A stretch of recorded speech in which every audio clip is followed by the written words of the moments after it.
সম্মান জানিয়েছি, শ্রদ্ধা জানিয়েছি এবং আমরা ভগবানের কাছে, ঈশ্বরের কাছে শহীদ বিশ্বজিৎ দেববর্মার আত্মার আমরা সদ্গতি কামনা করি। উনি যেন স্বর্গবাসী হয় এবং ওনার পরিবারের সবার প্রতি আমাদের সবার পক্ষ থেকে সমবেদনা রইল। এবং আমাদের সরকারের মাননীয় মুখ্যমন্ত্রী মাননীয় বিপ্লব কুমার দেব ইতিমধ্যে ঘোষণা দিয়েছেন যে শহীদ বিশ্বজিৎ দেববর্মার পরিবারকে আপাতত 5 লক্ষ টাকা ওনাদের পরিবারের শুশ্রূষার জন্য এবং দেখভালের জন্য দেওয়া হবে। এবং মাননীয় মুখ্যমন্ত্রী আমাকে এটাও বলেছেন যে পরিবারের যারা সদস্য আছেন, বিশ্বজিৎ দেববর্মা যে কর্মচারী ছিল, চাকরি করত, সে তার জন্য তার উপর পরিবারটা নির্ভরশীল ছিল। যেহেতু উনি শহীদ হয়েছেন, মারা গেছেন, তো ওনার সেই জায়গাতে ওনার পরিবারের জন্য কোনো কষ্ট না হয়, কোনো সমস্যা না হয় ভবিষ্যতে গিয়ে, তার জন্য তাদের পরিবারের মধ্যেও একটা কর্মসংস্থানের ব্যবস্থা করা হবে। এটা আমাদের রাজ্যের মাননীয় মুখ্যমন্ত্রী বিপ্লব কুমার দেব আমাকে জানিয়েছেন। আমরা দায়িত্ব নিয়ে বলছি আজকে এই পরিবারের আমরা ভবিষ্যতের জন্য এবং সারা জীবন যাতে তাদের চলতে বা সংসার চালনা করতে গিয়ে কোনো রকমের সমস্যার সম্মুখীন হতে না হয়, তার জন্য আমাদের সরকার, আমাদের দল তাদের পাশে থাকবে। তাদের সব রকমের সাহায্যের হাত আমরা বাড়িয়ে দেব। এবং ইতিমধ্যে ওনার যে শ্রাদ্ধ আগামী বৃহস্পতিবার যে শ্রাদ্ধ অনুষ্ঠান হবে, সেই শ্রাদ্ধ অনুষ্ঠানকে উপলক্ষেও আমাদের দলের পক্ষ থেকে ওনাকে বিভিন্নভাবে সাহায্য করা হবে।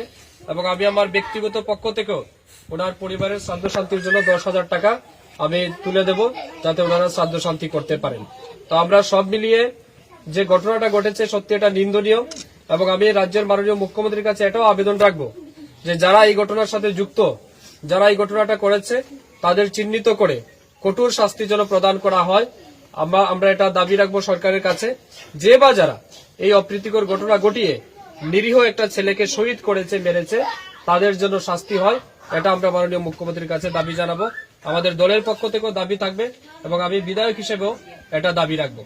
আমি এলাকার যারা যুব বন্ধুরা আছেন এবং বিশেষ করে আমাদের জনজাতি ভাইরা যারা আছেন, আমি আপনাদের কাছে অনুরোধ রাখবো, আজকে কিছুক্ষণ পরেই একটা সময় আমাদের জুরিচড়া কমলচরণ স্কুলে এখানে একটা বৈঠক আছে। প্রশাসনের লোক সহ এখানকার যারা আধিকারিক আছেন এবং বিভিন্ন জাতিগোষ্ঠীর যারা মাতব্বররা আছেন, তাদেরকে নিয়ে আমরা একটা বৈঠক করব। বৈঠকে আমরা যে সমস্যা হচ্ছে আমাদের এলাকাতে এগুলি সমাধান করার চেষ্টা করব।